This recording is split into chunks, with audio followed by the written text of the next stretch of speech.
예, 오늘 이야기를 할 것들이 많은데 사실 이야기 주제 하나 잡으면 굉장히 길게 얘기할 것 같아서 네. 한 두 가지 주제 정도로 저희가 선정을 해봤어요. 먼저 궁금해하시는 이제 민변 대 검찰 그 전쟁 이야기, 그 전선의 이야기, 우리 검찰이 특별히 예정하시는 민변 근간의 상황에 대해서 다시 한번 짚어보는. 진짜 사랑하긴 하나 봐요. 완전 사랑해, 완전 애정하시네요. 스토커 같아, 스토커. 일종의 열등감 아닐까요? 그리고 또 빼놓을 수 없는 거 김용판 무죄 사건 네. 경로하고 있는데요. 그 이야기 이 두 가지 주제로 이야기를 나눠볼까 합니다. 예, 지난해 11월이었나요? 민변 변호사 8명에 대한 징계 신청을 우리 검찰께서 그렇죠. 민변 애정하사 8명에 대한 징계 신청을 했었는데 그 자체만으로도 이미 사상 초유의 일이라서 많은 관심을 받았는데요. 변협이 어떤 결정을 할 건지 사람들이 많은 관심을 기울이고 있었어요.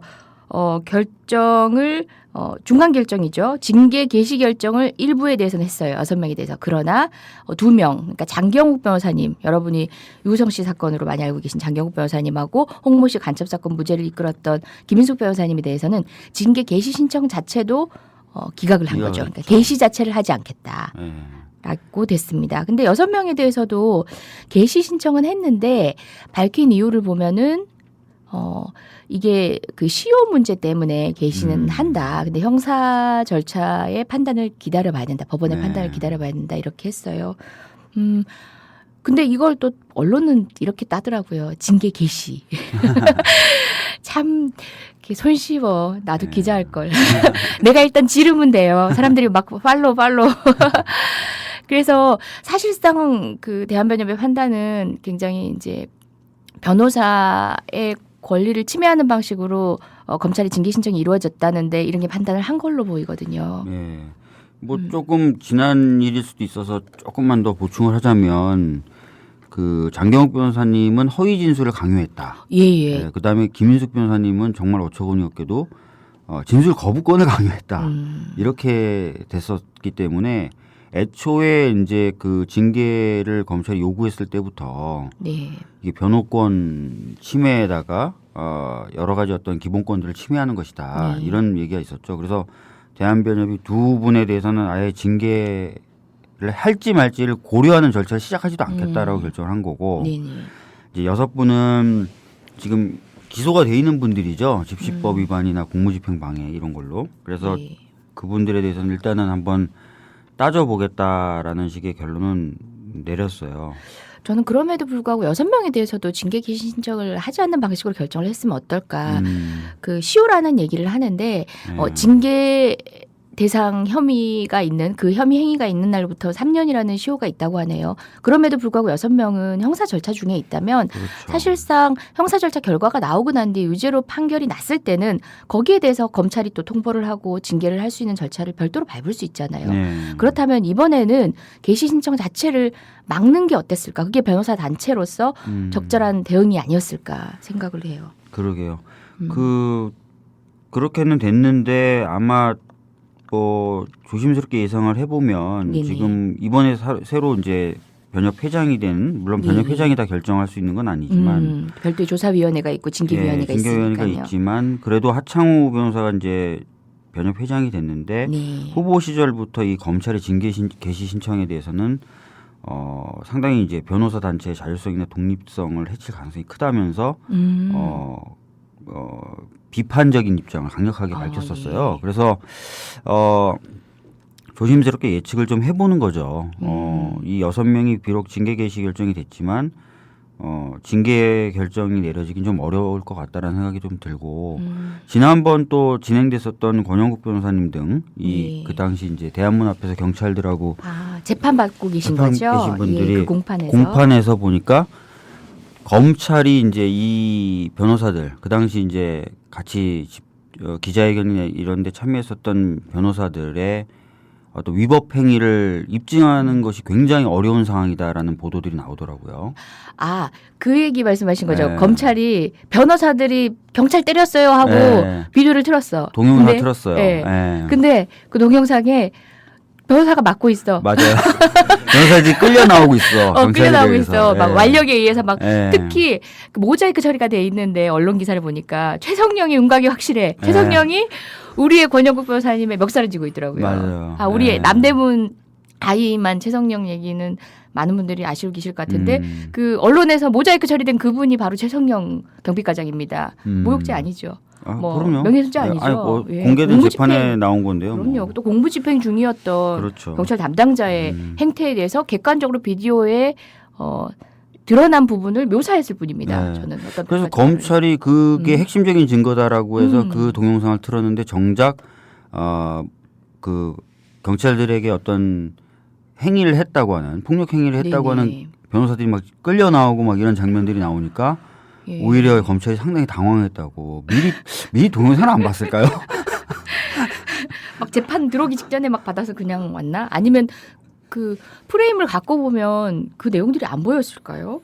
글쎄요. 아니면은 그 엑스맨은 예. 아니겠죠. 사실이 그 당시 저희들도 그 얘기를 많이 들었지만 최성령이 했던 일들을 저희들이 잘 알고 있잖아요. 네. 그래서 재판이든 징계든 뭐 조심스럽게 전망을 해보면 그렇게 좀 암담하지만은 않다라는 생각이 좀 들어요. 그렇게 네. 되어야 마땅한데 사실 저는 조금 이제 염려가 되었던 이유가 뭐 우리가 이제 계속 얘기를 하고 법원의 태도에 대해서도 뭐 좀 절망적인 시각도 갖고 네. 있고 그다음에 사실 최성령 경비과장 휘하에 그때 위법 행위를 했던 공무원들, 경찰 공무원들과 우리 변호사님들의 행동은 대척점에 있어요. 시소의 대척점에 있어서 네. 어떤 한 명이 유죄로 판명이 된다면 이제 한 명은 무죄가 되는 거고 그렇죠. 그런 시소의 양쪽에 앉아 있는데 지금 현재 최성령을 비롯해서 경찰 공무원은 뭐 경찰에 제대로 된 판단을 못 받은 상황, 검찰의 판단 무혐의가 됐나요? 불기소가 됐나요? 결국 이제 재판정에 올라오지도 않았어요. 그런 상황에서 이미 재판을 개시했다는 자체가 기소가 됐다는 자체가 한쪽 시소를 내리고 난 뒤에 시작한 싸움이라서 좀 염려가 되긴 해요, 사실상. 그리고 지금 검찰이 그러면은 이제 다시 얘기를 돌아가서 변협의 징계 신청한 부분이 개시 신청이 기각된 개시 신청, 그러니까 열어달라고 한 게 받아들여지지 않은 거죠. 그 결정에 대해서 이제 이의 신청을 하고 뭐 법무부까지 갖고 가겠다는 식으로 얘기를 하고 있다네요. 맞아요. 근데 이제 변협은 징계 결정에 대한 이의 신청은 법무부가 법무부에 이의 신청을 할 수 있지만 검찰이 가져갈 수 있지만 이렇게 문도 안 열어준 개시 자체를 하지 않겠다라고 한 결정에 대해서는 법무부에 이의 신청을 할 수 없다라고 유권 해석을 했대요. 근데 또 검찰은 이제 그런 자기 나름의 해석으로 이제 법무부로 가져와서 자기 동네 가서 이미 결정 난 대로 심판을 하겠다 뭐 이런 걸 그게 보여준 좀 셈이죠. 사실 답답하잖아요. 법무부가 이제 검찰이 이의 신청을 하면 법무부로 그게 가게 되잖아요. 예. 그럼 그 자체도 법무부는 문제인데. 사실은 검찰하고 한 편인데 그 부분이 가장 갑갑하죠. 그럼 결국 행정소송으로 갈 수밖에 없잖아요. 예. 근데 지금 일단은 개시조차 하지 않은 신청에 대해서는 검찰이 법무부에 이의 신청할 그 권한조차도 없는데 그 부분마저도 자기 나름대로 해석해서 가져가겠다고 하니 참네. 그럼 민변은 현재 뭐 이런 징계권과 관련해서 여러 가지 활동을 통해서 연대를 요청드리고도 있는데요. 유엔 인권이사회에 진정서도 지금 현재 제출한 상태입니다. 예. 그래서 인권이사회 그 특별보고관에게 관련된 진정서를 제출을 했는데요. 글쎄요, 이제 국제사회도 많은 관심을 보이고 있고 특히 일본 그 자유법조단에서도 연대 의사 표시를 해주고 있고 일전에 저희 방송을 통해서 말씀드렸지만 그렇죠. 예, 우리 독립투사들을 변호해줬던 양식 있는 변호사들의 집단 아닙니까? 그분들이 이제 한국의 역사를 그러니까 민변의 손을 들어주면서 한국의 역사의 지평이 어떤 방향으로 가고 있는지를 좀 그분들의 액션이 보여주신 거죠. 예, 그런 측면이 있네요. 그 변협의 이런 결정 앞으로 형사재판 추이에 따라서 또 지켜볼 필요가 있는 상황이긴 해요. 맞아요. 그런데 한편으로 지금 뭐 징계 시도를 넘어서서 몇몇 그 민변 소속 변호사들에 대해서는 또 검찰이 막 최근에 소환도 하고 막 예. 조사를 하고 있죠. 그리고 조중동도 뭐 사설도 쓰고 예. 뭐 여러 가지 공격하고 있는데 과거사 예. 각종 과거사 위원회에서 위원으로 활동하셨던 변호사들이 이제 나와서 자기가 이제 위원으로 있었을 때 관여했던 사건을 수임했다. 예. 이것이 이제 변호사법 변호사법 위반. 위반이다. 예. 이렇게 지금 해가지고 수사를 하고 또 있어요. 네네. 이 부분에 대해서 또 많은 분들이 좀 궁금해하실 수 있어서 예. 좀 말씀을 좀 드려야 될 것 같은데. 예. 어떤 분들은 이것도 이제 민변에 대해서 막 연타로 자꾸 공격한다 이제 뭐 하면서 심정적 동의를 해주시고 함께 분노하시는 분도 있고 또 네. 어떤 분들은 조심스럽게 그러면 그건 문제가 아니야 하는 의문을 가지고 사실이 어떻게 되는 거지 하고 계신 분도 있으실 것 같아요. 네. 예. 먼저 과거사위원회라고도 하고요. 그 이전에는 의문사 네, 진상규명위원회로 활동이 되었던 이제 비슷한 활동을 했던 네. 위원회인데 이름이 이제 바뀌었죠. 그 활동이 종료되고 다시 개시되면서 이제 과거사 정리 진실 화해를 위한 과거사 정리 기본법이 만들어지면서 예. 이제 과거사위원회가 됐죠. 됐죠. 예. 그 활동에 대해서 먼저 박 변호사님께서 간략히 일단은 뭐 2000년대 초반이었죠. 그렇죠. 2000년대 초반에 예. 각종 국가기관들이 저질렀었던 그 반인권적 행위들 거기에 대해서 진상을 좀 규명을 하고 예. 국가가 잘못한 게 있으면은 거기에 대해서 사과를 하고 이러면서 이제 과거사를 정리하면서 국민들 간의 어떤 국민과 국가 간 또는 국민들 간의 화해를 촉구하고 그래서 국민적인 어떤 통합을 이뤄낸다 이런 예. 취지로 만들어진 위원회였어요. 예. 그래서 이제 뭐 여러 어떤 국가기관들의 잘못됐던 점들에 대해서 조사를 하고 그래서 이제 그렇게 해서 조사하면서 이제 나왔던 것들 즉 과거에 그 확정됐던 사실과 다른 사실들이 있다. 실질적으로는 국가가 조작한 뭐 간첩 사건이었다. 내지는 또는 국가가 개입해서 뭔가 사망 사고가 났었다. 이런 것들이 밝혀져서 예. 그런 것들을 이제 가지고 이제 재심 청구를 하는 거죠. 예. 예를 들어서 뭐 인혁당 같은 경우도 뭐 그 사형을 당하셨잖아요. 네. 뭐 간첩이라든지 이런 혐의를 가지고 받고. 예. 근데 이제 나중에 알고 봤더니 그게 아니었다. 이런 것들이 밝혀졌고 그러면 이제 그걸 가지고 와서 재심을 청구하는 거죠. 법원이 이렇게 판단을 내렸지만 그 이후에 법원과 버금가는 어떤 국가기구가 진실을 파헤쳐 보니 이런 증거들이 조작됐었다고 밝혀졌다.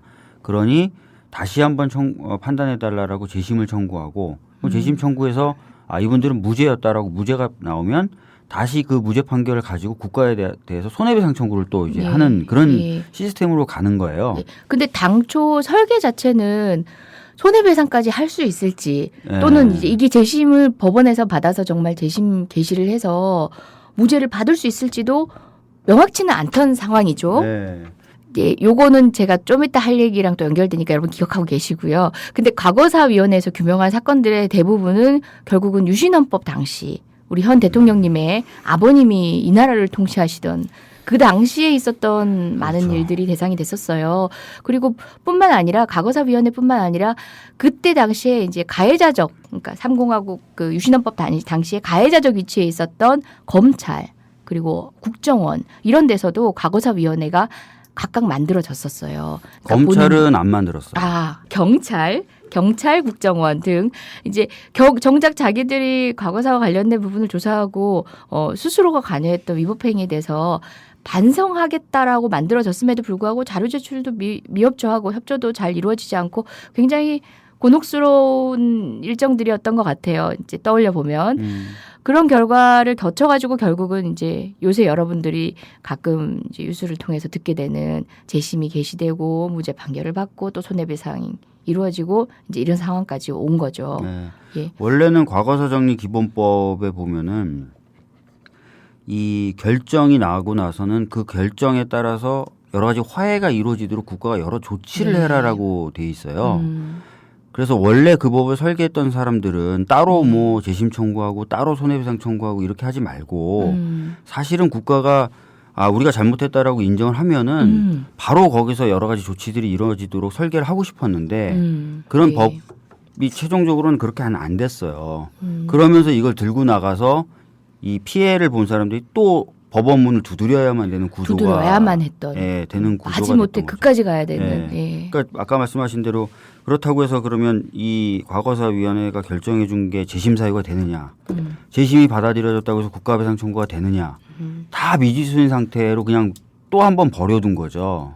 그래서 그 버려둔 분들이 법원문을 두드려서 자신의 어떤 권리를 찾으려고 하는 상황에서 이제 민변 변호사들의 도움을 예. 청한 거죠, 사실은. 예. 그러니까 과거사위원회라는 정말 어쨌든 간에 이제 뭐 과거를 반성하기 위해서 국민적 결단이 받아들여진 위원회가 꾸려져서 그런 규명을 진상을 규명해냈지만 그럼에도 불구하고 어떤 조치가 이루어지지 않아서 그 피해자들이 스스로 권리를 찾아야 되는 길을 찾는 와중에 그것 자체도 이제 앞길이 보이지 않는 상황에서 조력을 한 게 민변 변호사들이었죠. 그러니까 사실 변호사법 위반하면은 이제 검찰이 설명하는 단순한 프레임 있잖아요. 공무원이던 당시 그다음에 뭐 그와 유사한 지위에 있던 뭐 중재인 뭐 정확한 법조 워딩이 어떻게 되죠? 중재인. 예. 중재인. 위원. 예, 위원으로 근무했던 사람이 당시 자기가 결국은 관여했던 사건에 대해서 뽀로로 나와가지고 그 사건 딱 받아가지고 이제 변호사 업무를 수행하는 거죠. 이득을 취하면서 변호사 업무를 취하는 건 안 된다. 이런 게 변호사법의 취지인데 그 사건과는 구조적으로 좀 많이 다른 면이 있는 거죠. 방금 설명드렸던 것처럼. 그리고 사실은 이제 지금 뭐 세월호 특위를 봐도 아시겠지만 뭔가 이 중재인이나 위원 이 변호사법에서 얘기하는 그런 것들은 완전히 이해 당사자가 있고 그 이해 당사자가 떨어져서 엄정 중립을 지켜야 되는 그런 사람들 상정한 건데 네. 과거사나 뭐 아니면 이제부터 시작될 세월호 특히 보시면 아시겠지만 피해자가 국가를 상대로 네 국가가 은폐한 진실을 밝혀라라고 하는 거고 위원회도 피해자와 한편이 돼서 국가를 상대로 뭔가 밝혀라라고 국가를 상대로 같이 싸우는 관계예요. 그래서 과거사위원회 위원으로 들어가는 사람들도 이 피해자분들이 저 사람 괜찮다. 저 사람이라면 국가를 상대로 우리와 같이 싸워주겠다. 이런 식으로 해서 들어갔던 분들이거든요. 사실 거기서 거론되고 있는 김영태 변호사님 같은 경우는 뭐 과거사위원회 결합해서 위원이 되시기 이전 그 이전부터 인혁당 사건을 계속 하셨죠. 그렇죠. 국가가 관심조차 가져주지 않았을 때 그 피해자분들을 위로하고 치유하는 길에 먼저 발벗고 나서셨던 분이 오랜 시간 전부터. 그래서 이 사건을 공무원이 정말 직접적으로 사건을 딱 딜하고 막 자기가 예를 들어서 그런 거죠. 이제 판사로서 관여하거나 또는 뭐 금감원 같은 데서 이제 어떤 한 기업체를 막 조사하다가 쏙 나와가지고 그쪽 기업체를 뭐 고문을 한다든지 그러면서 도와주는 방식으로 그렇게 되는 것하고는 구조 자체를 달리하고 있고요. 사실 재심 사건 저희가 지금 이런 변이 있나 해서도 말씀 여러 번 드리고 있지만 판례들도 지금 아직까지도 반동적으로 나오고 있고 변호사들이 넘어야 되는 산이 지금 한두 가지가 남은 게 아닙니다. 법 연구가 계속되고 있고 계속 거듭되는 세미나에 실제 뭐 위헌 판결을 받기까지 해도 많은 분들의 고민이 축적돼가지고 어렵게 넘어온 산들이거든요. 예측되는 고속도로가 아니었거든요. 그 점을 자꾸 덮으면서 정말 그야말로 손만 대면 돈이 막 터져 나오는 사건인 양 호도하고 있는 거죠. 나도 그래봤으면 좋겠어요. 아니 좋은 일 하면서 손만 대면 돈이 막 터져 나온 사건 우리도 해보고 싶어요 진짜. 그러게요. 또 하면 안 되나? 그래서 들으시기에 조금 껄끄러운 면이 있죠. 우리가 그런 측면을 부인할 수는 없을 것 같습니다. 그런데 사실은 이제 좀 사안의 진상을 좀 캐다 보면 팩트 부분에 있어서 네. 전 이제 그런 말씀을 좀 드리고 싶어요. 그 박상원 변호사님 계시잖아요. 네네. 민변 회원은 아니시죠? 과거사 위원이셨다고 네네. 그러더라고요. 그런데 이제 과거사 위원을 하시고 나와서 정부를 상대로 누가 소송을 했나 봐요. 과거사 관련해서. 그런데 그 박상원 변호사가 나와가지고 동아일보에서 했어요. 그러니까 동아투이 사건에 대해서 맞아. 예, 결정을 그래서 했는데 그 동아일보가 동아투이에 대해서 이제 재심 뭐 권고 결정 뭐 그런 걸 내리니까 이제 거기에 대해서 그것도 되게 유치해. 명예훼손. 소송을 했죠. 동아일보가 국가를 상대로. 있죠. 국가를 상대로. 그런데 그 국가 측 대리인이 박상원 변호사였다는 거죠. 예. 근데 국가를 상대로 한 소송은 서울고검이 다 관장을 하잖아요. 맞아요. 그렇죠. 예. 바로 이 박상원 변호사가 정부 측 대리인으로 나섰다는 것은 과거사위원회 신부님을 알고 있었음에도 불구하고 서울고검이 과거사위원회에서 당해 사건을 다루는 박성훈 변호사가 가장 잘 알기 때문에 예. 그 부분의 디펜스를 가장 잘할 수 있다고 그래가지고 정부 측 대리인으로 선임을 했고 예. 그 선임을 서울고검이 관장을 하거나 주도하거나 최소한 알고 양해했다는 거거든요. 계속 소송 과정을 지휘 협조하잖아요. 네, 예. 그러니까 바로 그런 측면에서 보면 바로 정부 측의 이중잣대 지금 서울고검이 소송을 하는 그것들을 중간에 국가를 상대로 대리를 하는 과정에서 지금 당의 해당 변호사들의 무슨 비위 사실을 캐치했다고 하는데 바로 이런 이중잣대를 하나 말씀을 드리고 싶고 또 하나는 지금 이런 건 어떻게 되는지 한번 저는 물어보고 싶어요. 사학분쟁위원회 소속 그 로펌들이 네. 분쟁사학의 구재단 측 소송을 수임했다. 네. 지금 보면 사분위원 재직 시에 네. 이른바 분규사학이라고 그래가지고 그것들을 네. 정상화하는 과정에서 다 구재단 측에다가 다 정의사를 배분해줬던 그 관여했던 고영주 변호사 이런 양반들이 그 양반 자기가 또 나오네. 관여를 해놓고 예. 그 정의사를 파견한 대학에 사건을 직접 수임을 해갖고 했단 말이에요.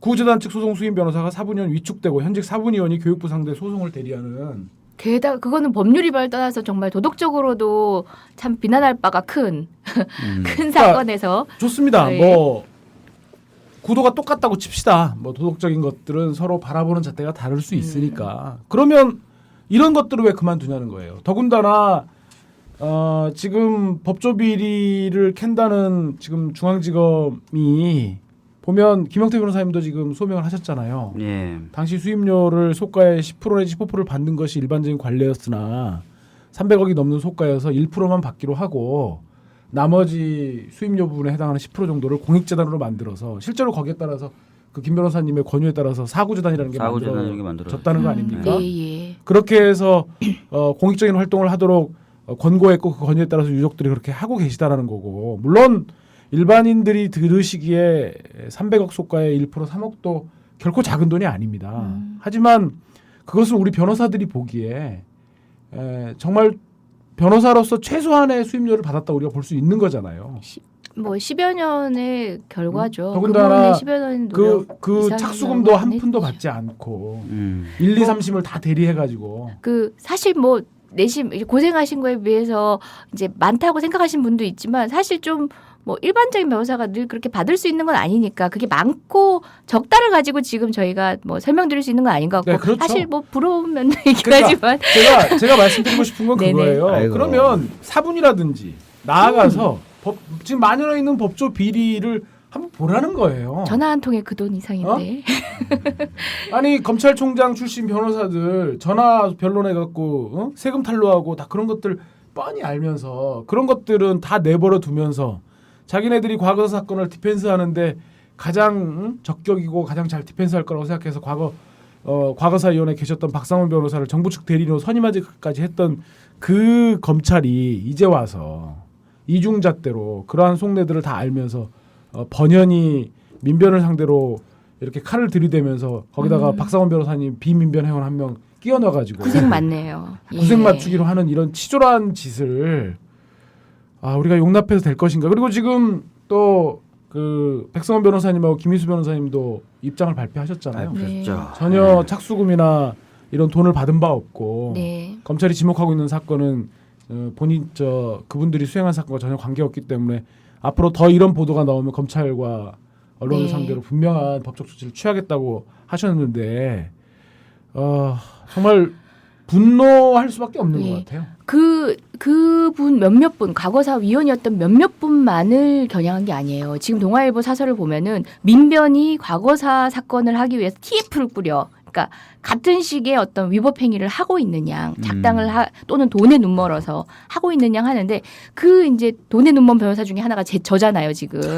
과거사 사건을 지금 하고 있는데 사실 아까 사구재단, 그 인혁당 유가족분들이 만들어주신 그 돈으로 만들어주신 그 재단이 씨앗머니를 주셨어요. 다른 과거사 사건에 보탬이 됐으면 좋겠다고 하면서 이제 씨앗머니를 주셔가지고 변호사들이 그거 받아가지고 이제 조금 실비에 보충하면서 처음 위원회가 꾸려졌어요. 그래서 위원회 꾸려졌던 당시에는 일단 첫 번째로 재심이 개시되려면은 과거사위원회 이제 끝났어. 더 이상 그런 국가기관이 우리 자료를 조사해주지도 않아요. 많은 사람들은. 그런 상태에서 형사법정에 갔을 때 과연 이 사건이 재심이 개시되고 무죄 판결을 받을 수 있을까 너무 막막했어요. 네. 막막했어요. 말씀하신 아까 박 변호사님 말씀하신 대로 국가가 나서서 특정 사건을 위주로 전체적으로 이제 다 파악을 해서 특별법을 만든다든지 해서 과거를 반성하는 어떤 액션에 나섰어야 되는데 그러지 못하다 보니까 일 개인이 나서는데 그나마 과거사위원회도 없어. 그러니까 이 형사 사건을 어떻게 할 수 있을지 그때부터 고민이었어요. 네. 그거부터 시작해서 결국은 이제 유신헌법 자체의 위헌성, 긴급조치 자체의 위헌성을 드러내서 손해배상을 가는 방식으로 됐는데 그 산까지 가는데도 한 2, 3년이 걸렸어요. 3, 4년이 맞아요. 걸렸어요. 그다음에 지금 역시도 소멸시효 문제, 그다음에 뭐 민보상법이라고 해서 일전에 말씀드렸겠지만 화해했던 민주화 운동 예. 보상 그렇죠. 특별법인가요? 그거는 예. 그냥 몇 푼 지어줘 놓고 그걸로 앞으로 국가를 상대로 소송을 못하게 한 거다라고 해가지고 지금 대법원 판결까지 나와서 대법원 판결 지금 나왔죠. 뭐 소가를 기준으로 해갖고 어떤 로펌에서 얼마를 수임했고 하면서 그 조선일보에 나왔는데 그것들 다 못 받을 상황이에요. 그때 민보상법 해가지고 받았잖아. 몇백만 원 받은 거 가지고 지금 청구한 걸 모조리 기각하는 그런 사태에 직면하고 있거든요. 특히 그뿐만 아니라 위헌 좋아. 그래 김조호는 위헌이었어. 그런데 그거하고 너희들의 피해하고 무슨 상관이야 하면서 또 다른 법리를 갖다 대고 있어 대법원이. 일일이 고문 경찰관이 늘 폭행했고 그래가지고 유죄가 됐다는 거 증명해봐 하는 게 지금 법원의 태도예요. 얼마나 아직도 남은 사안이 많은데 그런 1년의 민변의 활동 자체를 이건 뭐 우리를 매도해서 문제가 아니라 앞으로의 활동에 대한 방해가 되고 그분의 피해 구제에 방해가 될까 봐 그게 더 염려가 돼요. 사실 민변 그러니까 변호사에 대한 공격이 지금 아니라. 두 가지 점에서 그래서 민변에서는 걱정을 하는 거예요. 하나는 이제 과거사를 밝히고 과거사에 대한 책임을 국가에 묻는 이 작업을 맞습니다. 굉장히 좀 위축시키려는 시도 아닌가라고 좀 예, 하나 보는 거고 또 하나는 뭐 개별 변호사들이 어떤 식으로 수임했고 이런 것들은 좀 따져봐야 되겠지만 예. 그것을 넘어서서 민변에 대한 정치적 공세 아닌가 예. 이런 두 가지 우려가 좀 있는 건데 뒷부분 그러니까 민변 변호사들에 대한 부분은 그럴 만한 좀 의혹이 드는 점들이 있어요. 뭐냐면 그 민변 변호사들 징계를 검토했었던 10월에 예. 제가 이제 기자분들한테 들은 얘기로는 같이 검토했대요 이거를. 예, 같은 시기에 검토를 했었고, 아까 이제 이강철 변호사님도 얘기했지만 국가를 상대로 무슨 손해배상 청구나 이런 거라면은 사실 검사들이 지휘하죠. 네. 그래서 변호사가 저쪽 상대방 변호사가 누구다라고 하면은 검찰이 다 안다는 거예요. 그걸 모를 리가 없다는 거죠. 근데 아시다시피 지금 뭐 이런 손해배상 청구 소송이나 재심 청구 사건 같은 경우 몇 년 전부터 이제 제기돼서 시작됐었다는 거죠. 그러면 알아도 몇 년 전부터 다 알았을 건데 갑자기 왜 이제 작년 10월에 징계를 그 청구했을 무렵부터 이 건을 만지작 해가지고 지금 이제 수사를 계속 해왔던 거죠. 11월, 12월. 그랬다가 1월에 지금 터뜨린 건데 시기도 그렇고 그걸 검토했던 계기도 그렇고 좀 맥락이 뜬금없다 보니까 네네. 이게 정치적인 어떤 공세로서의 성격을 가지고 있는 것이 아닌가라고 의심을 하게 된다는 거죠.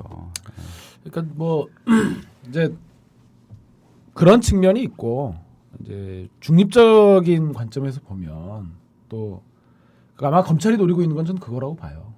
민변 뭐 도덕적으로 우월한 척, 깨끗한 척 하더니 니네 다 똑같은 놈들 아니냐. 사실 그 동아일보 아까 이재정 변호사님 말씀하신 동아일보 사설이 그 점을 적나라하게 드러내고 있는 거죠. 그렇죠. 그 동아일보 사설의 제목이 인권과 과거사 팔아 사익 챙긴 민변 변호사들.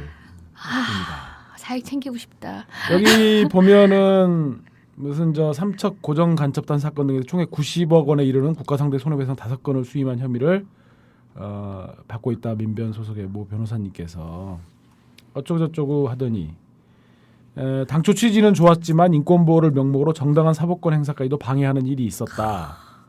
그때 일부 변호사들이 각종 과거사위원회 참여에 얻은 정보로 막대한 사적 이익까지 얻은 사실이 드러난 것이다. 그리고 이제 징계 절차에 대해서 한 말씀 하셨어요. 변협이 아예 징계 절차를 개시하지 못하도록 기각한 것은 변호사의 권리를 지키려는 것이라기보다는 민변에 휘둘리는 위철한 변협 회장 체제의 문제점을 드러낸 것이라고 볼 수밖에 없다. 그러니까 저는 정권이 노리는 검찰이 노리는 것은 그걸로 잘 안 먹혔단 말이에요. 예. 야, 그럼 변호사들이 충분히 할 수 있는 거 아니냐. 그리고 그렇죠. 검찰이 잘못했네. 이런 여론들이 좀 일었고 그래서 어떻게 보면 이제 히든 카드로 이걸 끄집어낸 것이 아닌가. 제일 민감하잖아요, 사실 돈 문제. 돈 문제. 돈 문제. 음. 돈 문제는 어찌어찌해도 가장 민감할 수밖에 없어요. 단돈 1원짜리 하나도. 그래서 지금 먹칠을 하고 있고 동아일보가 이렇게 과거사 팔아가지고 인권과 과거사 팔아서 사익 챙긴 민변 변호사들. 아 진짜 영악해요. 정말 사악할 정도로 영악해요. 그 변호사의 어떤 전문성을 훼손하는 프레임 하나.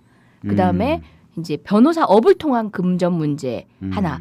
그 다음에 뭐 우리가 예상하는 바로는 뭐 세무조사 이런 방식을 통해서 또 직접적인 불이익을 주고 또 흠집내기를 같이 그러니까 양쪽의 토끼를 노리는 그런 것도 곧 있지 않을까. 언론에 많이 보도는 안 됐었는데요. 뭐 정치적 의도가 있는지 없는지 몰라도 저희 알고 있는 사실이 하나 있잖아요. 이명박 정부 들어서서 그렇죠. 민변계 로펌에 대한 연속된 세무조사가 있었잖아요. 네, 그렇죠. 뿐만 심지어는- 아니라 모든 국가 사건이 다 떨어졌죠. 예, 심지어는 민주노총 법률원까지 세무조사 나와가지고 제가 그때 민주노총 법률원에 세무조사 나왔다는 얘기를 듣고 예. 정말 너무너무 어이가 없었어요. 왜냐하면 민주노총 법률원에 계신 변호사님하고 한번 사건을 한번 같이 했었는데 예. 그분 말씀을 들어보니까 이건 정말 처참하다 못해. 정말 무슨 변호사로서의 품이 이런 게 아닌 거예요. 뭐 그 등록은 사업자 등록해갖고 개인 사업자로 돼 있지만 한 달에 사실상 이 일을 하시는 대가로 받아가는 돈이 차마 제가 입으로 말할 수 없는 정도였거든요. 근데 그거를 세무조사를 가가지고 털었다는 얘기를 듣고 야 니네는 정말 해도 너무한다.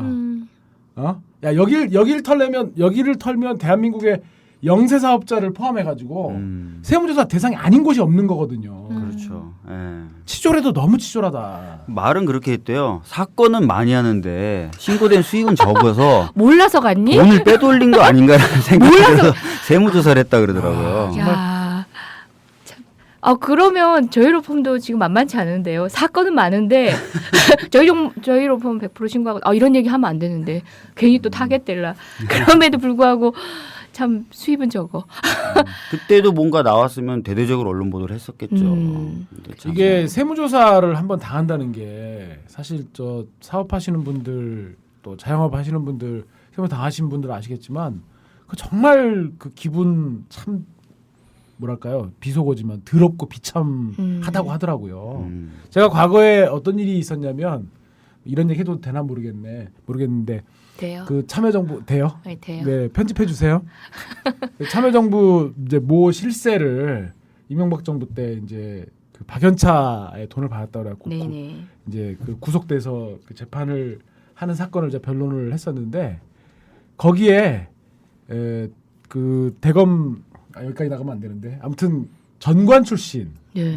변호사님이 한 분 붙었어요. 전혀 뭐 이쪽이랑 정치색도 없고 그러신 분인데 근데 변론을 한참 하던 중에 그 서울 국세청 조사부라고 그 국세청계 세무서계 중수부라는 그 예. 거기서 세무조사가 나왔어요. 그 전관 변호사님. 네네네. 그래갖고 사무실에 저기 했는데 그때 추징금으로 과징금인가 추징금으로 8천만 원인가를 부과했다는데 네네. 가면서 그랬대요. 우리가 떠가지고 과징금 1억 원 미만으로 부과한다는 변호사님 사무실이 처음이다. 라고 했다는 거예요. 그러니까 실질적으로 그런 식으로 이 세무조사가 악용이 되고 저희가 그 민변에서 특위를 만들면서까지 지금 뭐 회원의 인권을 위해서 이제 회원의 불이익을 염려해서 물론 그 점도 있지만 장강훈 변호사나 뭐 이런 분들이 고초를 당하실까 봐 권영우 변호사 고초를 당하실까 봐 그것도 있지만 그보다 더 큰 것은 그분들의 활동을 통해서 지켜내려고 했던 시민의 권리가 후퇴되고 있다는 사실에 대한 두려움 때문이에요. 그것에 대한 우려 때문이에요. 사실 이번도 재심 사건의 피해자들이 아직도 제대로 된 보상조차 받지 못하고 있고 국가의 진지한 반성조차 제대로 지켜본 바가 없는데 이런 식으로 역공을 당하고 있는 것에 대해서는 그런 관점에 우려가 있는 거죠. 더 여러분들이 염두에서 그 사건의 기사를 볼 때마다 함께 고민해서 봐주시면 될 것 같아요. 민변 험난합니다. 사실 이럴 때는 그냥 이제 젖은 낙엽처럼 그 비 오는 날 젖은 낙엽처럼 바닥에 쫙 붙어서 견뎌야 된다라는 조언을 주시는 분도 많아요. 괜히 튀지 마라. 김종필이 그런 말 했다. 견뎌야 한다. 소나기가 올 때는 바짝 엎드려서 소나기를 피하는 것이. 근데 우리 민변이 바짝 엎드려 소나기를 피하기에는 지금 정말 비에 맞아 추위에 떨고 있는 근데- 너무 많은 분들이 있잖아요. 근데요, 되게 네. 웃기는 건 우리가 엎드린다고 그 소나기가 피해갈 거냐. 아 사실 네. 민변에 선택권이 없잖아요. 맞아요. 엎드리면 엎드린다고 또 지랄할 거고. 이런 근데 좀 저 같은 경우도 이런 수사를 보면 심리적인 위축이 좀 되긴 돼요. 자기 자신을 돌아보는 그런 계기가 되고 있어요.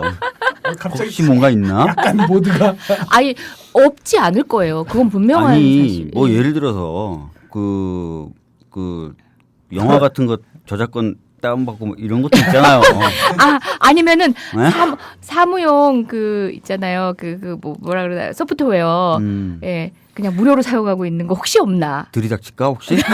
아니 저는 저희 민변의 선배 변호사님한테 그런 권고를 들었어요. 법인카드 일요일날 쓰지 마라. 법인카드도 좀 주의해야 네, 될 것 일요일날 같다는. 쓰지 말고 사무실과 멀어진 곳에서 쓰지 마라. 당연한 거 아닌가요? 그렇게 하려고 하시지 않나요? 네. 아 진정한 법인이신가 그러니까 보죠.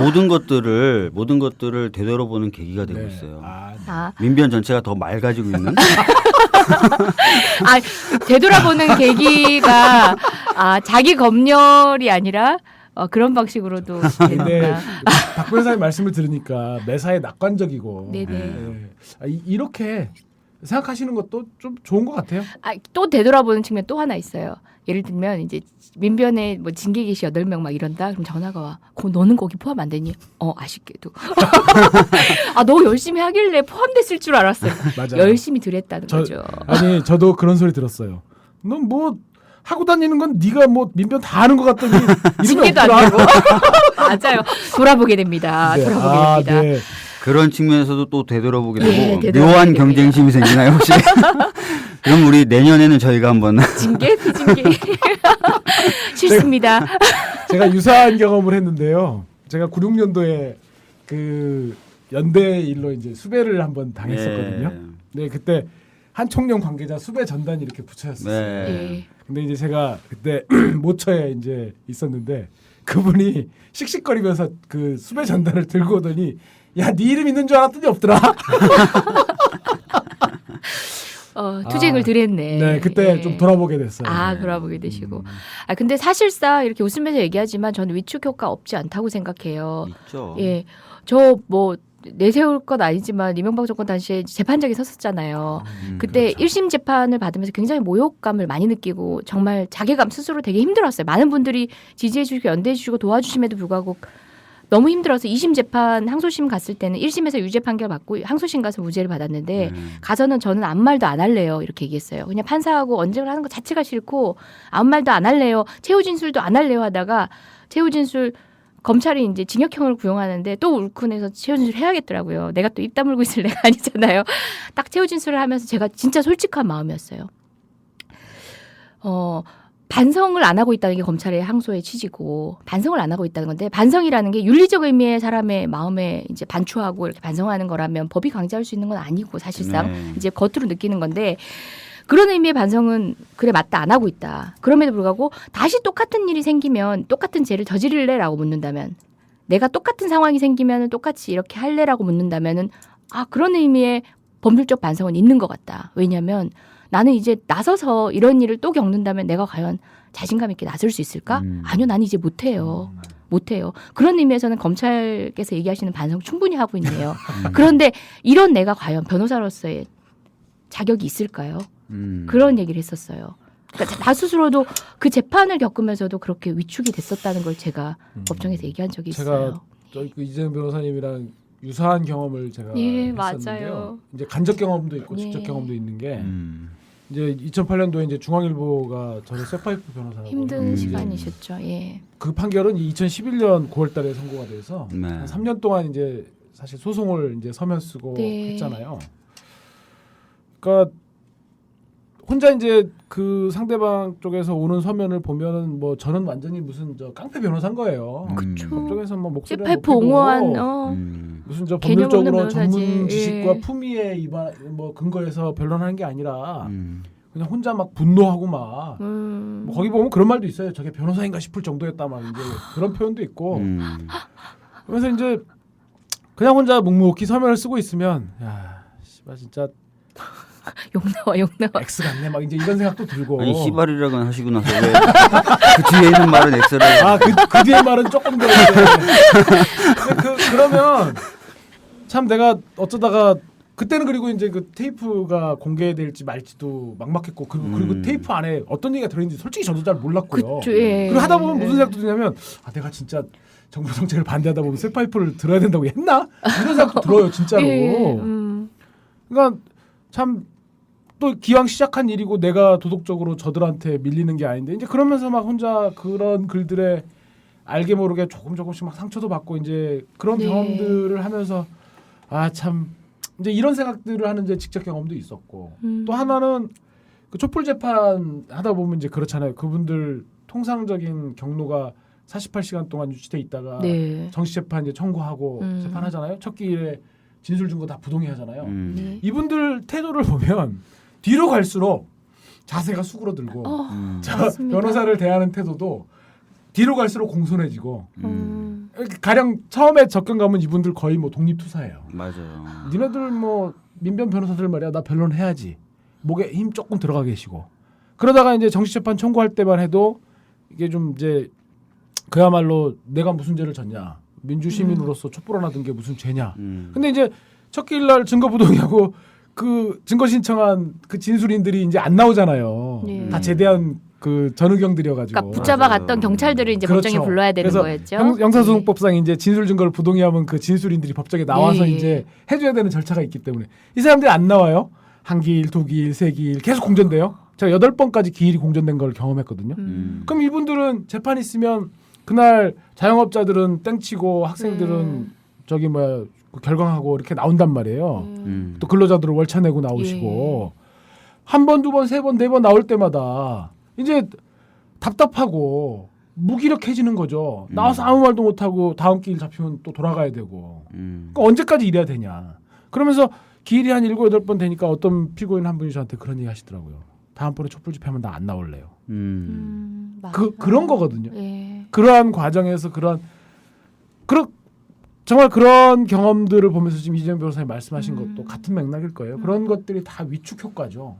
사실은 그러한 과정 하나하나를 다 국가가 관장해가지고 다 해주는 것들이 아니라 다 개인에게 다 짐을 쥐어놓고 그 개인이 그것들을 감당하지 못하면 그런 속에서 사람들은 체념과 무기력에 빠지고 패배주의에 빠지는 거죠.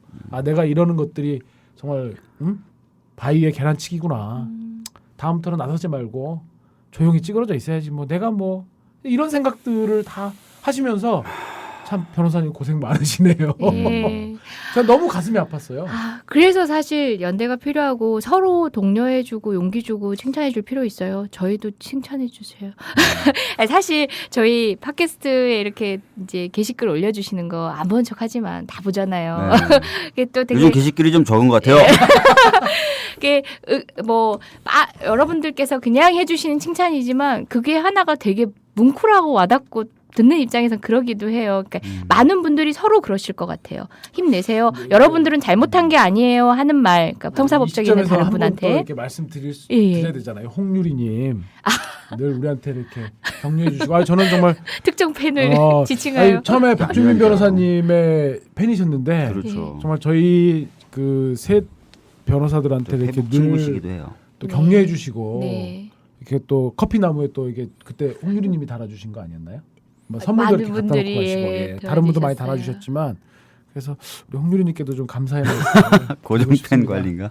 네. 고정팬 관리. 아직 뭐 약간 경쟁심이 들어서 저도 좀 말씀드리면 작년에 저도 보수단체가 저를 2건을 고발을 했어요. 그래서 경찰서를 2번을 왔다 갔다 했는데 고발 내용이 너무 터무니없어서 그건 위축이 안 되는데 굉장히 센 분이 한번 저한테 전화를 하셔가지고 뭔가 저의 발언에 대해서 사과하지 않으면 가만히 안 두겠다 그러시더라고. 와, 한 2, 3일은 진짜 갈등되더라고요. 뭔 사안인데요? 뭐 있었어요. 얘기하면 그분이 딱 듣고 바로 죽인다. 가만히 안 둘 것 같아요. 아직도 위축되셨는데 그래서 사실은 그거는 약간 이제 사실과 다른 부분, 혼동된 부분, 뭐 이런 부분, 뭐 이런 게 있고 또 저하고만 관계된 게 아니라 제 주위에 몇 분하고도 또 관계가 됐던 사안이라서 제가 또 방어도 해드려야 돼요, 그분들. 근데 하여튼 그런 사안이었는데 그 전화를 받고 나서 진짜 이틀은 진짜 고민이 많이 되더라고요. 와, 굉장히 센 분이군요, 이분이. 아니 박 변호사님 그 조사 받으신 내용 중에는 민변 표현의 자유 기금 관련된 것도 있죠. 그거요? 그러니까, 예. 민변 표현의 자유 기금하고 그다음에 뭐 각종 뭐 민변의 어떤 재정적인 부분에 대해서 고발을 하면서 네. 저를 걸었어요. 제가 뭐 한 것처럼 해가지고 그래서 제가 2번 예. 경찰서에 갔는데 좀 내용이 좀 그거는 뭐 약간 좀 너무 뜬금없고 터무니없어서 예. 저는 막 여러분들 민변 표현의 자유 기금 기억하시죠? 일명 낙곰수 기금, 낙곰수 방송을 통해서 모금을 했고요. 표현의 자유를 옹호하기 위해서 쓰여졌습니다. 그래서 정작 이제 주진우 기자, 김어준 총수 무죄 판결을 받았지만 그분들 역시도 낙곰수 기금에 도움을 받으셨고요. 뿐만 아니라 근데 그 변호사들은 정말 박봉으로 일했습니다. 비싼 변호사님들. 아니 민변이 얼마나 보수적이냐면 그 표현의 자유 기금 이제 우리 쫄지 마 이렇게 얘기하는 그 김총수님은 저희가 그때 당시 5억이 모아졌거든요. 민변 변호사들 팍팍 써 수임료 한 500씩 주고 그러면서 또 모을게 이렇게 얘기하셨는데 민변이 그럴 수 있는 단체가 아니에요. 신청이 들어오면은 굉장히 엄격하게 해서 심지어 저 같은 경우는 조금 더 완화해서 많은 분들이 혜택도 받을 수 있고 민변 변호사의 고열을 짜는 일은 이제 그만 좀 했으면 좋겠다고 제가 화를 낼 정도로 굉장히 보수적으로 집행을 했어요. 근데 그 금액들이 민변 변호사들이 그 돈 가지고 뭐 진짜 돈놀이나 한 양, 그러니까 돈 잔치나 한 양 그러니까 보수단체에서 고발을 해가지고 지금 수사선상에 놓여 있다는 거죠. 많은 분들이 이하 작가님도 그렇고 많은 분들이 이 표현의 자유 기금에 도움을 받아서 무죄 벌써 판결을 근데 거의 다 받으셨죠. 소진이 됐고요. 굉장히 네. 많은 사건이 있었잖아요. 맞아요. 그 집회 사건이 너무 많았어요. 인터넷에서의 어떤 표현을 정부 비판을 하면 명예훼손이나 모욕으로 걸리고 최근에는 SLR이라는 데서 이제 어떤 분이 이제 막 글 쓰는 거 가지고 뭐 그분이 진짜 일배인지 아닌지도 모르겠지만 그 뭐 혹시 배충이 아니야? 뭐 이런 식으로 그랬었다가 77명이 집단으로 이제 모욕죄로 고소가 돼가지고 약식명령장이 막 날아오고 있는데 그분들이 이제 그 찾아오셨죠 민변에 조금 도움을 달라. 근데 기금은 바닥이 났고 뭐 하니까 좀 곤란하다라고 지금 민변에서 얘기를 한 거예요. 그래서 지금 그분들 중에 몇몇 분들 그분들이 이제 홀로 소송을 할 수 있게 변호사 몇 명이 붙어서 다 사건을 해드리지 못하고 두세 분만 좀 하고 나머지 분들은 그 홀로 소송을 할 수 있게 좀 그 같이 이제 공부도 하고 이런 자리를 한번 만들었었고 또 앞으로 몇 번 가질 생각이거든요. 그러니까 상황이 이래요, 저희가. 사실상 그 저희한테 서운해하시는 분도 있었어요. 표현의 자유 기금 그렇게 많은데 지금 그 표현의 자유 중에 가장 중요한 거 집회에 나가가지고 표현한 것도 표현의 자유 아니냐. 그랬는데 서포트 해달라고 했는데 표현의 자유 기금 측에서는 한정된 자원으로 너무 많은 피해자들을 구제를 하다 보니까 그런 거를 기각을 다 했어요. 그 정도로 되게 엄격하게 집행하면서 변호사님들이 조력하는 금액에도 아유, 꿈에 500만 원이죠. 그 김총수가 지른 야 민변 변호사 돈 좀 쓰고 살아봐요. 이렇게 한 그건 정말 우스갯소리였고 그 기금 그 돈에는 반의 반도 못 미치는 반의 정말 그런 실비 정도만 받고 변호사님들이 또 같이 노력을 해주셨는데 예, 그 상황에서 우리 박 변호사님이 또 고초를 겪으셨네요. 아니 그 세월호 집회에서 그 용해인님 가만히 있어라 그 대학팀 포함해서 한 집회 때 한 집회에 100몇십 명씩 연행이 되잖아요. 그분들한테 약식명령장 지금 다 오고 있거든요. 그 것만 해도 그런 것만 해도 그 몇 건이에요. 그러니까 그런 게 지금까지 그 기금 조성된 이후로 그런 게 얼마나 많았어요. 그러니까 벌써 다 소진이 되고 그러니까 말씀하신 대로 변호사 한 명당 막 돈 팍팍 준 것도 아니고 진짜 실비 정도만 줘도 바닥에 거의 다 난 거죠. 그러니까 참 왜 이렇게 사건이 많은지부터 시작해서 이상한 게 너무 많아요. 그러니까 저는 그런 말씀을 꼭 드리고 싶어요. 뭐 칭찬 바라지 않는다. 상 같은 거 안 바란다. 그러니까 적어도 제가 알고 있는 우리 민변 변호사님들 그리고 제가 경험한 민변 시스템에 대해서 뭐 누구 칭찬 바라고 하는 일 아니다. 어쩌면 우리 다 좋아서 하는 일이잖아요. 칭찬 좋아서 하는 바라는데. 일이죠. 그래요? 네. 그러니까 뭐 그렇죠. 칭찬해 주면 좋죠. 근데 있는 그대로 정당하게 평가하고 네. 있는 그대로 사실에 근거해서 비판해 달라는 네. 얘기는 꼭 하고 싶어요. 네. 그 돈을 모아가지고 민변 변호사들이 무슨 돈놀이 한다는 둥, 인권과 과거 사이를 팔아갖고 사익을 챙겼다는 둥. 그러면 거기서 그 수입료에서 1% 받는 그것이 잘못됐다는 것인지, 그럼 1%도 받지 말고 하라는 것인지, 저는 그 얘기를 꼭 하고 싶어요. 그러면 그런 상황에서 왜 같은 잣대로 사분위에 들어가가지고 그렇게 했던 변호사들에 대해서는 왜 침묵을 하고 있는지. 거기 보면 아까 고영주 변호사 얘기했지만 법무법인 동인 같은데 오세빈 변호사 뭐 이런 분들, 그다음에 또 몇몇 변호사님들 제가 지금 기억은 안 나는데 네. 그분들 다 무슨 저 법원장인이 이렇게 높은 다 하시고 나오신 분들인데 그분도 있네요. 이재교 변호사 뉴라이트 계열에 계신. 예. 그분도 사분위 관련 사건 지금 하고 있다고 아까 제가 보도자료 보니까 그렇게 나왔던데 네. 왜 그런 데는 침묵하는 것인지. 그래서 사실에 근거해가지고 정당하게 비판해주면 그런 비판 저희 달게 받고 네네. 예 얼마든지 그런 비판에 열려있는 저는 그런 집단이라고 생각해요. 민변이. 네. 이런 악의적인 비판 사용하겠습니다. 예. 여기서 1부는 마무리하고요. 2부에서 새로운 이슈로 다시 이야기 시작하지요.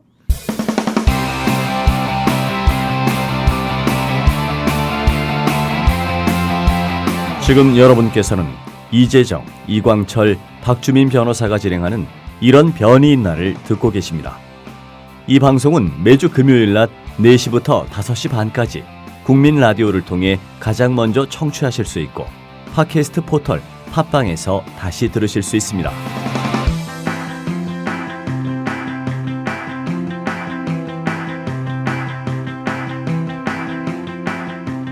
예, 2부입니다. 오늘은 미리 말씀드린 것처럼 김용판 대법원 무죄 확정입니다. 이제 확정. 예, 예. 여기에 대해서 한번 이야기를 해보겠습니다. 끝. 확정. 놀래라. 깜찍하셔라 진짜. 예. 참 그 무죄 확정 소식과 동시에 그 권은희 그러니까요. 권은희 과장에 대한 수사를 본격화하겠다. 또 이런 얘기가 나오고 있어요. 그죠? 예.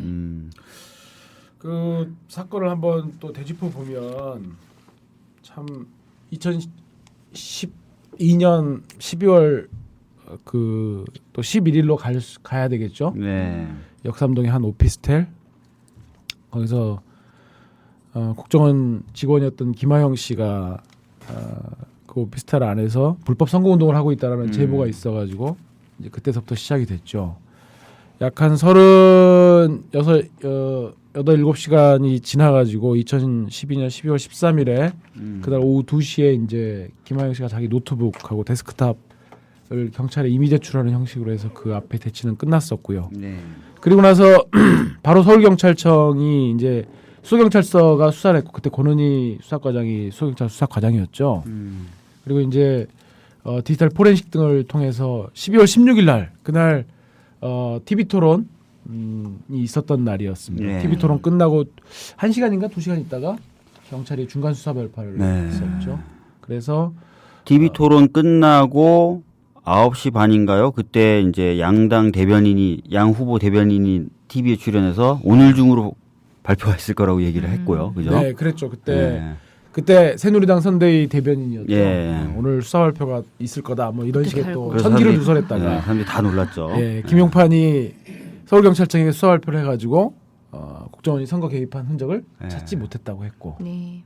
그리고 대통령 후보로 나왔던 당시 박근혜 후보도 토론회 당시에 예. 네. 거기서 뭐 증거 없는 거로 나왔다 이런 네, 취지로 나왔잖아요. 네. 이렇게 어떻게 알고 이런 예. 얘기를 했었죠. 그랬었던 예. 일이 있었습니다. 그래서 그 이듬해 검찰이 김용판 당시 서울경찰청장을 직권남용 그다음에 공직선거법 위반으로 기소를 했었고요. 거기에 대해서 이제 1심 이범균 부장님께서 우리 이범균 부장님 참 여러 번 오르락 내리락 하시죠.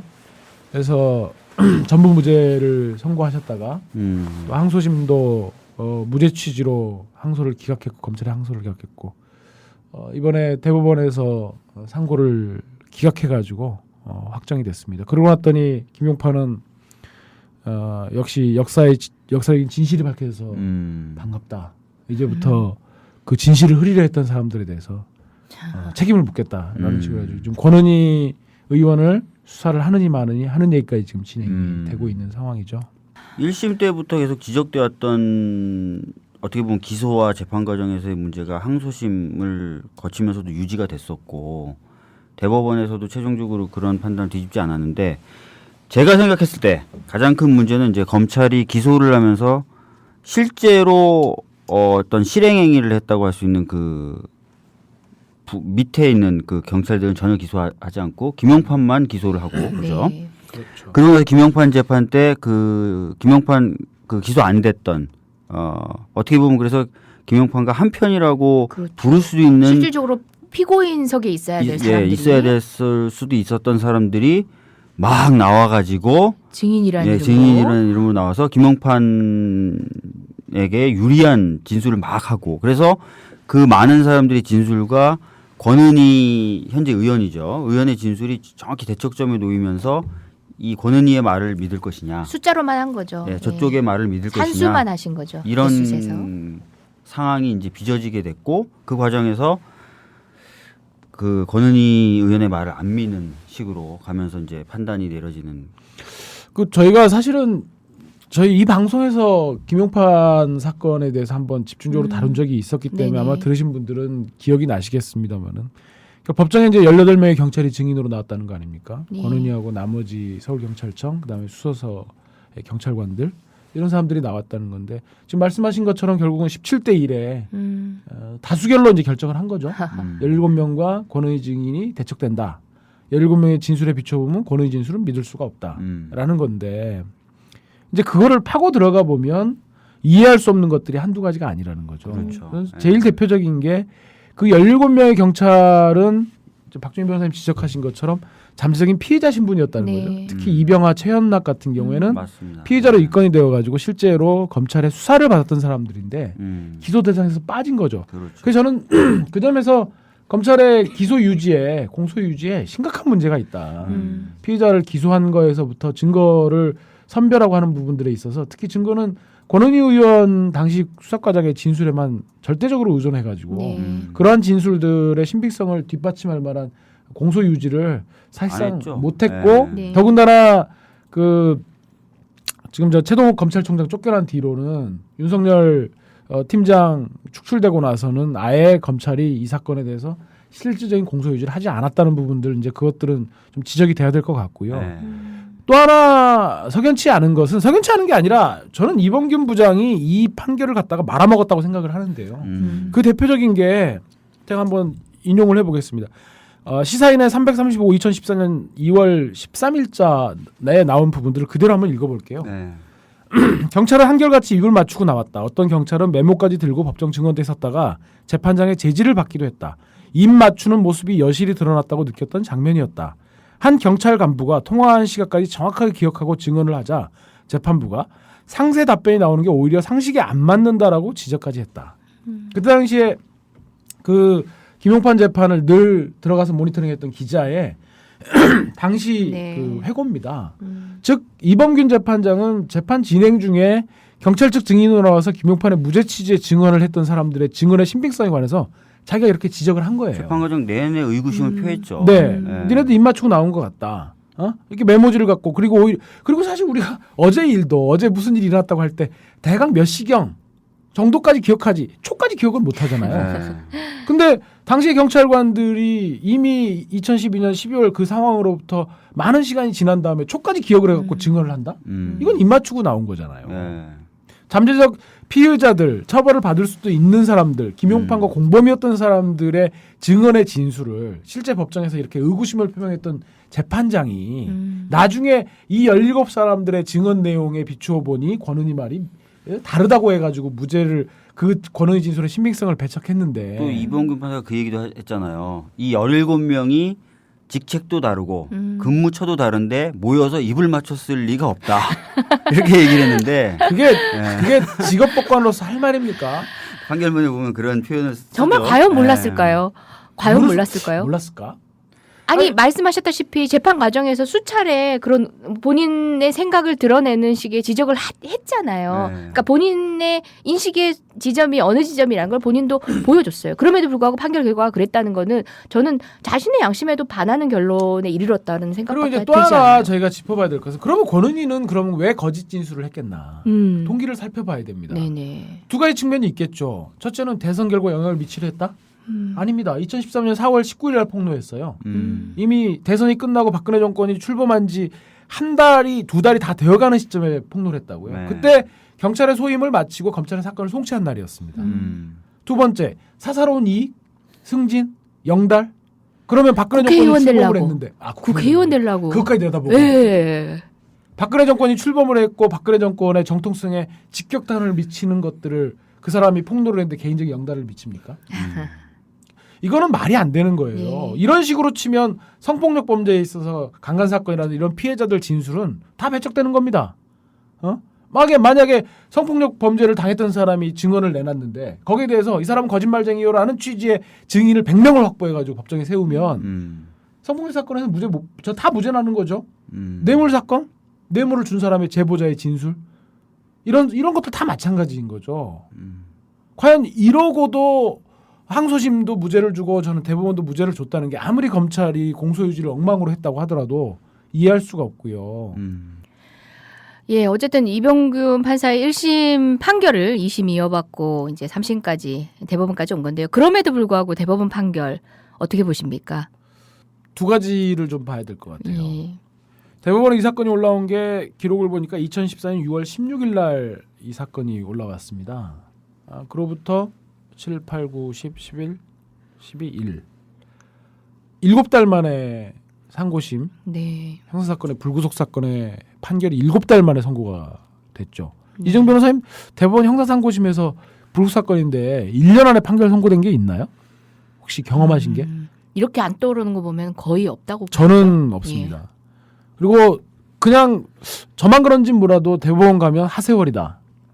그렇죠. 심지어 예전에 현대차 하청 사건 문제가 됐을 때 대법원이 6년을 끌어가지고 판결 선고해서 맞습니다. 예. 사람을 피말려 죽인 적이 있었거든요. 6년을 끌어가지고. 제가 몇 건 안 해봤지만 대법원에서 형사 불구속 사건이 7개월 만에 판결이 선고된다? 그건 거의 저는 굉장히 이례적이라고 보고요. 그거 하나 네. 먼저 말씀드리고. 두 번째, 이 사건의 주심이 신영철 네. 대법관이었다는 점도 저희가 주목해야 될 것 같습니다. 네. 신영철 대법관 임기가 지금 다음 달이거든요. 네. 다음 달 초로 돼 있고 그 후임으로 박상옥 지금 그 형사정책연구원장이 지금 후임으로 내정돼 있죠. 예. 아마 이제 후보자이죠. 국회 인사청문회 하고 인사청문회 대상 맞나요? 네네네. 예, 그다음에 이제 국회 임명동의 받아가지고 박근혜 대통령이 이제 임명장 수여만 받으면 이제 바로 될 텐데 신영철 대법관이 지금 제가 저 법조 기자 한 분한테 얘기를 들어보니까 막 몰아서 사건을 좀 선고하는 것 같다는 거예요. 자기한테 지금 캐비넷에 있는 사건 중에 몇몇 사건들은 몰아서 선고를 한다. 네. 주심이 바뀌면 사실은 이제 대법원의 소부라는 게 4명의 대법관으로 구성되어 네. 있지만 뭐 전부터 계속 저희가 상고 법원 뭐 이럴 때 말씀드렸지만 지금 대법원의 사건 부담이 엄청나잖아요. 네. 1인당 대법관 한 분당 1인당 연간 3,000건이 넘는 거니까 1년 하루에 10건 이상씩을 재판해야 되는 지금 네. 그런 상황이란 말이에요. 지금 신영철 대법관의 캐비넷 안에도 엄청나게 사건이 많이 쌓여 있을 거고. 근데 그것을 7개월 만에 지금 판결을 선고하고 있다. 신영철이 과거 2008년 촛불 집회 사건 당시에 배당 과정에서 일부 그 보수적인 법관에게 사건을 몰아서 배당했다는 의혹을 받고 그것 때문에 뿐만 아니라 구체적 재판에 대해서도 지시를 했었죠. 지시를 했고 예. 그랬던 전력을 감안해 본다면 그리고 이분이 그 정봉주 의원도 사실은 판결 선고에서 1년에 콩밥을 먹인 네. 그런 것들도 사실 입길에 올랐죠. 그런 것들을 감안해 봤을 때 이번 판결이 이렇게 신속하게 무죄 취지로 확정이 된데 신영철 대법관에 뭔가 역할이 있지 않았겠는가 하는 점도 눈여겨봐야 되고요. 저는 그래서 이 역할 덕에 그 공로는 인정받겠죠. 그러니까 저는 이제 그래서 궁금한 게 이분 퇴임하시고 뭘 바라시길래 이렇게까지 하실까? 저는 신영철 대법관이 저는 한눈만 패거든요. 그래서 최성령 경비과장을 팼었고요. 그러니까 계속 추적하고 있는 거고 그다음에 또 한 명이 전 신영철 대법관이에요. 저는 신영철 대법관이 결과적으로 저의 변호사 자질을 의심하게 하는 어떤 목소리도 만들어내고 했던 건데 어떤 예, 남들은 별거 아니라고 생각할지 모르겠지만 저는 되게 자존심 상했던 일이 있어요. 제가 우리 이광철 변호사님과 같이 맡고 있는 한상열 목사님 사건입니다. 아, 네. 한상열 목사님이 당시 이제 그 촛불은 사실 뭐 어떤 시민단체가 시작한 게 아니었잖아요. 그렇죠. 그럼에도 불구하고 시민의 이런 바람을 어떤 뭐 그러니까 뭐 촛불 문화제를 개최하는 방식으로 정도라도 기획을 했었던 단체가 바로 인권단체, 그러니까 촛불 광우병 대책이었죠. 그렇죠. 시민하고는 또 다른 결이 다른 거였는데 거기에 이제 형식상에 관여했던 단체 중에 진보연대라는 곳의 대표란 이유로 결과적으로 구속까지 되시고 촛불의 배후 세력으로 몰려가지고 네. 예 재판을 받으셨는데 그 당시에 이분하고 거의 비슷하게 가고 계셨던 분이 진보연대 공동대표이신 박서군 대표였어요. 근데 그 두 분이 거의 한 일주일 상간으로 모든 재판이 막 진행이 되고 있는데 네. 박서군 대표님이 뭐 하고 나면은 이제 우리도 비슷하게 뭐가 있고 뭐 거의 비슷했어요. 검찰이 하는 거나 우리가 하는 거라 서면도 비슷해지고 있는데 박서군 대표님이 보석으로 나오셨어요. 그리고 우리도 보석 신청을 일주일 뒤에 했죠. 박서군 대표님이 일주일 전에 나오셨으면 이제 일주일 뒤에 나와야 돼요. 안 나와요. 한상열 예. 목사님이 안 나오시는 거예요. 그래서 제가 그때 보석 청구서를 썼는데 고생하셨습니다. 예. 안 나오는 와중에 심지어 이제 여러분들이 막 전화가 오시는 거죠. 한상현 목사님이 염려하시는 시민분들 시작해서 뭐 단체분들 다 염려하시면서 심지어 판사가 고대 사람인데 고대 사람 변호사를 한 명 더 넣어야 되지 않게 이런 말도 들어보고요. 그러니까 이게 변호사의 자질 문제로 아는 거죠. 똑같이 되는데 그러니까 왜 똑같은 너는 상황에서 너가 맡은 사건 안 못하냐. 되냐. 나중에 알고 봤더니 신영철 대법관이 이 보석에 대해서 이제 다른 의견을 제시했던 바로 그 재판부였던 거예요. 그리고 그 브레이크. 재판 판사가 옷 벗고 나오시면서 그 부분을 증언을 하신 거죠. 그때 예. 그 판사님이 박재 예, 성함이 정확히 기억은 안 나는데 그때 위원 예, 제청했고 안진걸 당시 예, 팀장한테 예. 나도 뭐 공감한다 이런 식으로 얘기했다가 조선일보가 사설로 아, 두들겨 팼던 어쨌든 그 신영철이라는 배후에서 그 당시에 이제 뭐 어쨌든 간에 얼마만큼의 인과관계를 인정할 수 있을지 모르겠지만 저는 저도 사실 납득이 안 됐고 똑같은 사안인데 보석이 결정이 안 되는 것에 대해서 스스로 진짜 그런가? 나라서 안 되나? 이런 생각도 들 만큼 너무 많은 소리를 들었어요. 뿐만 아니라 그 당시에 신영철이 중앙지법 원장으로 있으면서 했던 것이 제가 짧은 법조 경력에 처음으로 겪은 아주 충격적인 일이었어요. 그래서 신영철 대법관과 관련해서는 그분이 영전하는 것이 의아했고 정말 사법 파동이 일어날지도 모른다는 염려하에서도 평판사회의가 열리고 하는 그런 과정을 겪으신 분이 지금 대법관까지 간 것만 해도 저는 이해가 되질 않았거든요. 그때 나온 보도들이 제가 기억이 나는데요. 법조 기자들 만나면 신영철이 그랬다는 거예요. 중부권 대표주자. 중부권에서도 대법관 나와야. 뭐 이런 식의 로 좀 여론을 환기해 달라라고 했다는 거예요. 신영철 대법관이 아마 충청 출신인가 아마 공주 출신인데 그래서 그때 당시에 중앙지방법원장 하면서 대법관으로 어떻게든 가려고 굉장히 노력을 많이 하셨다고. 그러니까 그런 상황에서 보면 당연히 뭐 대법관의 임명 제청을 대법원장이 하지만 청와대의 비위를 거스르는 인사는 불가하다라는 건 사실 우리가 당연한 거 아닙니까? 상식적인 전제이고 그런 점에서 신영철 대법관은 2008년 촛불 집회 사건에 대한 처리를 자신의 대법관 영전에 네. 발판으로 삼은 거죠. 예. 그렇게 해서 정권에 반대하는 촛불 집회에 대해서 일률적인 기준들을 제시하고 가이드라인을 제시해서 네. 보석 및 판결 결과에까지 쫙 기준을 제시해가지고 예. 그렇게 쭉 간 거죠. 음. 그런 것들의 시도가 발각이 되어가지고 평판사들 소장 판사들한테 반발을 불러일으켰고. 네. 근데 한편으로 보면 그런 반발을 불러일으킨 게 신영철 대법관한테는 더 큰 플러스 점수가 된 거예요. 그게 플러스가 될 수 있는 이 시국에서는 그렇죠. 와 저렇게까지 노력을 하는구나. 아 그러네요. 음. 일반인의 생각에서는 말이 안 되는 인사인데 그런 분란을 일으킨 그런 것들이 사실은 이제 사법권의 독립이라든지 예. 이런 헌법상의 원리를 정면으로 침해하는 굉장히 나쁜 짓인데도 그러한 논리들에 의해서 대법관에 발탁이 되고 이런 것들이 저는 그래서 다른 어떤 뭐 검찰이 승진에 목매는 관료 조직이다. 그건 저는 그럴 수 있다고 봅니다. 행정부에 소속돼 있기 때문에. 근데 우리가 법원마저도 그런 승진에 목을 매고 영전에 목을 매는 그런 사법관료 시스템을 취하는 게 맞는지. 그러니까 그때 당시 그 신영철의 그 인식 내부를 보면 적나라하게 그런 게 나오잖아요.